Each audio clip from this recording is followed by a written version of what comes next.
Hello friends, कैसे हैं आप लोग। हमारे YouTube channel study with expert में आप लोगों का स्वागत। फ्रेंड्स, ये घटना चक्र की मंथली की जो मैगज़ीन आती है उसमें कुछ इम्पोर्टेंट करंट अफेयर के प्रश्न दिए हुए हैं लास्ट में, उस पर हम चर्चा करेंगे। और जो संभावित क्वेश्चन है, प्रश्न पूछे जाने की प्रबल संभावना है, चाहे आरओ हो, यूपी पुलिस हो या यूपीपीएससी जो एग्ज़ाम होने वाला है भविष्य में, उसमें जो संभावित प्रश्न है, देखिए प्रश्न जो पूछे जाते हैं कुछ उसका ट्रेंड हो जाता है। ठीक, यहाँ इस तरह के भी प्रश्न पूछे जाते हैं बार बार। देखिए, जब आप किसी भी परीक्षा में पार्टिसिपेट करते हैं तो एक आइडिया हो जाता है कि इस तरह से भी प्रश्न पूछे जाते हैं। ठीक है फ्रेंड्स, तो चलिए, ये है सामयिक प्रश्न कोश है। ठीक है, ये घटना चक्र की है, समसामयिक घटना चक्र जो भी लेटेस्ट हमने लेकर आया है मार्च अप्रैल 2024 की। ठीक है दोस्तों, चलिए प्रश्न पे आते हैं। कह रहे, विश्व में पहली बार किस देश ने मेनिंजाइटिस के विरुद्ध एक नया 5-in-1 टीका लॉन्च किया है ना। ये देखिए अप्रैल 2024 को, तो नाइजीरिया। अब मेनिंजाइटिस किस पार्ट को प्रभावित करता है ये भी मालूम होना चाहिए। तो ये मेनिंजाइटिस मस्तिष्क। अभी नाइजीरिया है कहाँ पर, देखिए इस तरह से पढ़ेंगे है ना। कोई भी प्रश्न आए तो उसकी है ना हर एंगल से उसको सोचिए। अब नाइजीरिया है कहाँ पर, साउथ अफ्रीका में है ना। नाइजीरिया द्वारा लॉन्च प्रथम मेनिंजाइटिस विरोधी टीके का क्या नाम। अब देखिए है ना, कह रहे नाइजीरिया द्वारा लॉन्च प्रथम मेनिंजाइटिस विरोधी टीका का नाम क्या है, MEN5CV। आइसलैंड के नए प्रधानमंत्री कौन बने, तो बजरनी बेनेडिक्टसन। आइसलैंड, अब आइसलैंड है कहाँ पर ये भी देखिए है ना। आइसलैंड जो आपका नार्डिक कंट्रीज़ का स्कैंडिनेवियन कंट्रीज़ है ना, तो आइसलैंड है ना। देखिए आइसलैंड आपका कौन सा होगा, नार्डिक कंट्रीज हो। आइसलैंड में स्कैंडिनेवियन कंट्रीज में 3 ही है, नॉर्वे, स्वीडन और कौन सा एक हो, डेनमार्क है ना। SDN, Sweden, SDN, Norway, Denmark, Sweden. उसी में आइसलैंड, फिनलैंड ऐड कर दोगे तो नार्डिक कंट्रीज हो जाएंगे। ठीक, अब आइए, किसे John Dix Canada Gardner global health award 2024 से सम्मानित किया गया है, गगनदीप कांग को। बहुत इंपॉर्टेंट प्रश्न होते हैं फ्रेंड जो इसके लास्ट में दिए होते हैं।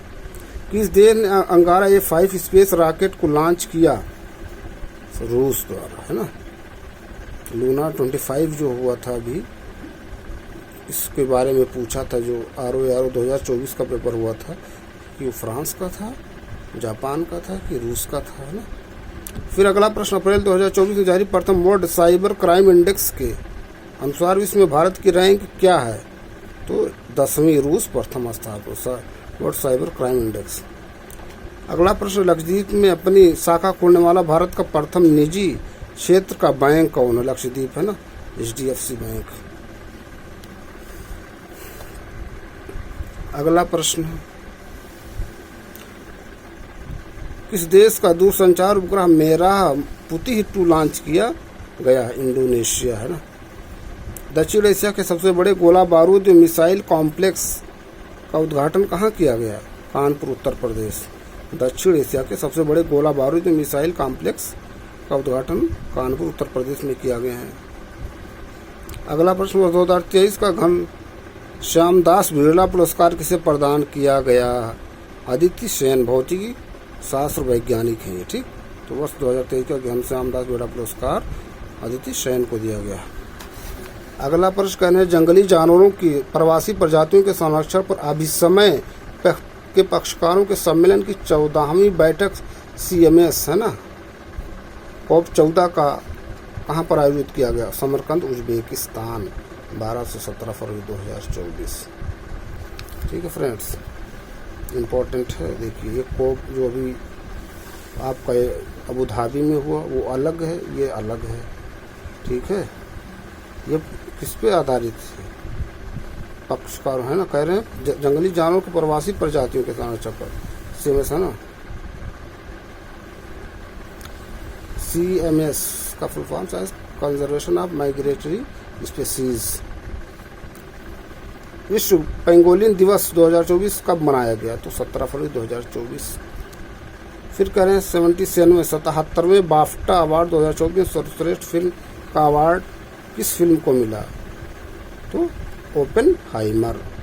अंतर्राष्ट्रीय न्यायालय इंटरनेशनल कोर्ट ऑफ जस्टिस के नए अध्यक्ष कौन बने? 6 फरवरी 2024 नवाफ सलाम। अंतर्राष्ट्रीय न्यायालय का हेडक्वार्टर कहाँ है? ये भी देखिए हेग में है ना, नीदरलैंड के हेग में। फिर 90वें रायसीना डायलॉग 2024 का आयोजन कहाँ किया गया? नई दिल्ली। 90वें रायसीना डायलॉग 2024 का विषय क्या है? थीम जिसको कहते हैं चतुरंग, संघर्ष, प्रतियोगिता, सहयोग, निर्माण। फिर कह रहे यूरोप के वीजा मुक्त शेंगेन जोन में शामिल होने वाला अंतिम पश्चिम बाल्कन राष्ट्र कौन है?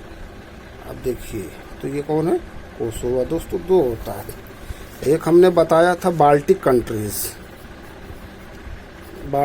कंट्रीज, एक बाल्कन होता है वो, देखिए यहाँ ध्यान दीजिएगा। एक होता है बाल्टिक हमने बताया था, तो हमने कहा था बेल, है ना, बेल, बी से बाल्टिक, ध्यान दीजिएगा ये बेल बाल्टिक, एस्टोनिया, लाटविया, लिथुआनिया, लेकिन ये बाल्कन कह रहा, दोनों में अंतर है। तो ये है कोसोवा। अब देखिए इसमें कौन कौन से कंट्रीज आते हैं बाल्कन में, इस पर भी चर्चा करते हैं नेक्स्ट वीडियो में। किसने डिजिटल हेल्थ पर ग्लोबल इनिशिएटिव GIDH लॉन्च किया? विश्व स्वास्थ्य संगठन WHO। अब देखिए WHO का हेडक्वार्टर कहाँ है? विश्व स्वास्थ्य दिवस कब मनाया जाता है? 7 अप्रैल को। दूसरा इंडेक्स एक्स शिखर सम्मेलन 2024 कहाँ आयोजित किया गया? नई Delhi. Under water photographer of the year 2024 का पुरस्कार किसने जीता? एलेक्स डासन, स्वीडन के। अगला प्रश्न कह रहे हैं ISA फ्रेमवर्क समझौते पर हस्ताक्षर करने के माध्यम से अंतर्राष्ट्रीय सौर गठबंधन में शामिल होने वाला 119वां देश कौन बना? माल्टा। इम्पोर्टेंट प्रश्न है, 119वां देश कौन बना? माल्टा। माल्टा है कहाँ ये भी देखिए। गान समग्राग्री लता मंगेशकर पुरस्कार से किसे सम्मानित किया गया है? सुरेश वाडकर। सामाजिक विकास आयोग कमीशन फॉर सोशल डेवलपमेंट के 62वें सत्र की अध्यक्षता किस देश ने की? भारत। तमिलनाडु में सिविल जज बनने वाली आदिवासी महिला ट्राइबल वुमेन कौन है? वी श्रीपति। फिर कह रहे हैं शिक्षा मंत्रालय ने एक राष्ट्र एक छात्र ID के उद्देश्य के साथ कौन सी पहल शुरू की? अपार। इसका full form automated permanent academic account registry. फिर कह रहे हैं बहुराष्ट्रीय सैन्य अभ्यास शांति प्रयास 4 का आयोजन कहाँ किया गया? नेपाल। देश के पहले कौशल भारत केंद्र स्किल इंडिया सेंटर का उद्घाटन कहाँ किया गया? संबलपुर, उड़ीसा। FATF ने किन देशों को ग्रे सूची से बाहर कर दिया? UAE, युगांडा, बारबाडोसा और जिब्राल्टर, है ना। अब देखिए UAE तो सबको मालूम होगा, युगांडा कहाँ है ना। ये देखिए ये होता है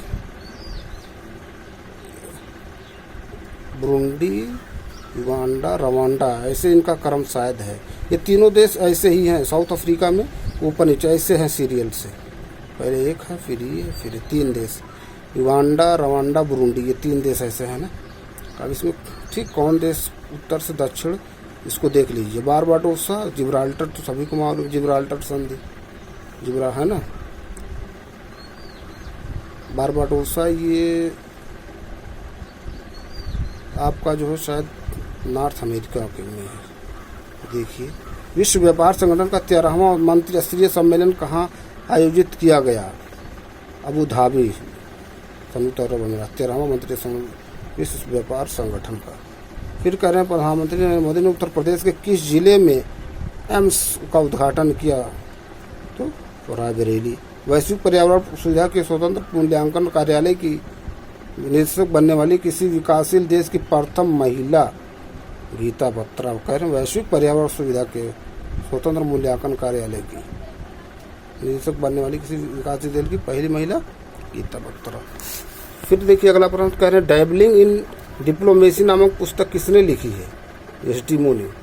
विश्व की पहली विक्रमादित्य वैदिक घड़ी कहाँ स्थापित की गई? उज्जैन, मध्य प्रदेश। भारत की सबसे बड़ी बैटरी ऊर्जा भंडारण प्रणाली का शुभारंभ कहाँ किया गया? राज्य नांदगांव, छत्तीसगढ़। 21वां बायो एशिया शिखर सम्मेलन 2024 कहाँ आयोजित किया गया? हैदराबाद। प्रधानमंत्री नरेंद्र मोदी ने भारत के दूसरे स्पेस पोर्ट की आधारशिला कहाँ रखी? कुलाशेखर पट्टनम, तमिलनाडु। बहुत इंपॉर्टेंट प्रश्न है दोस्तों ये। कह रहे हैं प्रधानमंत्री नरेंद्र मोदी ने भारत के दूसरे स्पेस पोर्ट की आधारशिला कुलाशेखर पट्टनम, तमिलनाडु में रखी। अंतर्राष्ट्रीय बौद्धिक संपदा सूचकांक 2024 में भारत का स्थान कौन सा? 42वां। किंग्स चार्ल्स तृतीय द्वारा मानद नाइटहुड की उपाधि प्राप्त करने वाले पहले भारतीय नागरिक कौन बने? सुनील भारती मित्तल। इंपॉर्टेंट प्रश्न। किस भारतीय अमेरिकी को एडिथ एंड पीटर ओडेनेल पुरस्कार दिया गया? अशोक वीरराघवन। हाल ही में कौन भारत की पहली महिला पिच क्यूरेटर बनी? जयसिंथा कल्याण। देश के सबसे लंबे केबल आधारित पुल सुदर्शन सेतु का उद्घाटन प्रधानमंत्री नरेंद्र मोदी ने कहां पर किया? गुजरात। लोकपाल के अध्यक्ष के रूप में किसे नियुक्त किया गया? अजय माणिकराव खानविलकर। राज्य ऊर्जा दक्षता सूचकांक 2023 में प्रत्येक समूह में शीर्ष प्रदर्शन करने वाले राज्य संघ शासित क्षेत्र कौन है? राज्य ऊर्जा दक्षता समूह में सब कर्नाटक समूह में फर्स्ट, आंध्र प्रदेश द्वितीय, असम तृतीय है, चंडीगढ़ चतुर्थ। ठीक फ्रेंड्स, तो फ्रेंड्स ये कुछ इम्पोर्टेंट प्रश्न थे जो ये घटना चक्र की जो मंथली मैगजीन है उसमें से मैंने डिस्कस किया। अगले वीडियो में कुछ नए प्रश्नों के साथ मिलते हैं फिर आप लोगों से। Thank you friends.